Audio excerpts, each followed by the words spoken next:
Hey everybody, and welcome back to Investing with Wesley. Today's episode, I kind of want to take a step back from talking about investing, and instead I want to focus more on the economy as a whole and giving you guys some lessons on just exactly how not only the US economy works, but also that of other countries. Now, when talking about the economy as a whole, this is going to be a giant topic that I'm going to try and break down into bite-sized chunks, so I'm actually going to turn this into a series.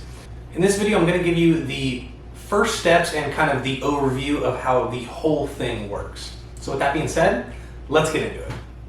Okay, so for starters, I just want to clarify that although most economies work this way, what I'm going to be talking about in this series is strictly the US economy and exactly how the US economy works. Now remember, other economies work very similar, but based on their own legislature and their own government, it may work slightly different. For us, however, in the US, our economy works like a machine, and it is really just as simple as that. A lot of people try to overcomplicate it and don't necessarily understand that, and that's what causes all these economic issues that we see. Understanding how this machine works will have you not only anticipate market downfalls, but will help you avoid them as well. Now, though the economy as a whole seems really complicated with a bunch of moving parts, it ultimately boils all the way down to simple transactions. And these transactions are repeated over and over and over and over again, millions and billions of times, and that's what makes our entire economy. These transactions are based off of human nature. What we need, what we want, what we crave, what we desire, all these things are factored into all the transactions that we do day in, day out, and year over year. And when I say every single thing is a transaction, that's exactly what I mean. Sure, it's a transaction giving your money to buy a car, but it can also be considered as a transaction just between two individuals becoming friends. You exchange your time and your patience in exchange for good company. Literally everything can be boiled down to transactions and interactions between people and businesses. Now, all these transactions as a whole create the three driving forces of the economy. And that is productivity growth, the short-term debt cycle, and the long-term debt cycle. Now, like I said, I'm making a series on all of this where I pick apart everything and go in much deeper. But for now, I just want to focus on the transactions side of things. Because if you can understand the transactions and exactly how they work, then you can understand the entire economy as a whole. Transactions are really the simplest driver and most basic form and force to the economy. Whenever someone gives up time for dollars, that's a transaction. Or someone gives up credit or money to purchase goods, services, or financial assets, that is also a transaction. Like I said earlier, literally everything can boil down to a transaction or interaction. And as we start talking about productivity growth, the short-term and long-term debt cycles, literally all of that is caused by the force and drives of these transactions. Now, when we start talking about the market is a place where there's plenty of buyers and sellers all either buying or selling the same thing.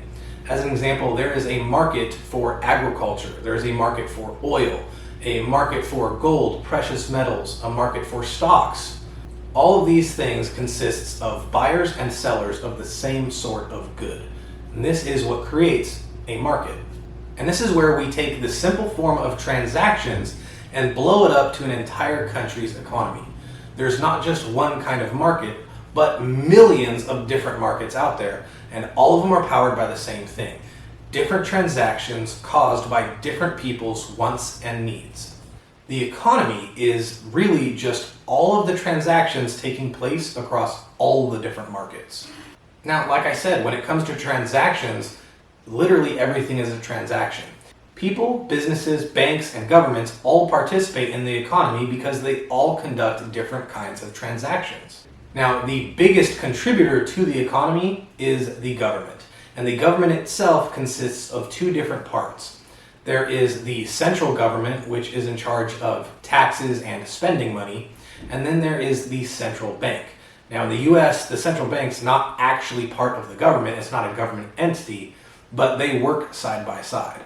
And the central banks control the amount of money and credit that is in the economy. How does the central bank do this? They do this by influencing interest rates and printing money. Now, the central bank is the most important influencer when it comes to credit. Now, the next video I'm going to be making is going to be all about credit and where we start to dive in deeper on all these different functions so that you could gain a better understanding. For now, I just want to conclude with the broad overview. The central bank controls the economy in the short term by lowering or raising interest rates, and this fights inflation. Now, all of this requires a lot of different parts. Because of all these moving parts, there is the short-term and long-term debt cycles. The short-term cycles last anywhere from 5 to 8 years, where the long-term debt cycles last anywhere from 75 to 100 years. Now, the short-term debt cycles are what we see all the time in what we call recessions, and it rises and falls in the economy and in the stock market. Long-term debt cycles are government cycles in finance as a whole, and every once in a while, a government will become over-leveraged, overextended, and they must restructure or default on all of their debts. This usually ends in one of two ways, either inflation or deflation. Now, deflation is what would affect the consumers and the businesses the most because it increases the value of the dollar and decreases the value of everything else comparatively.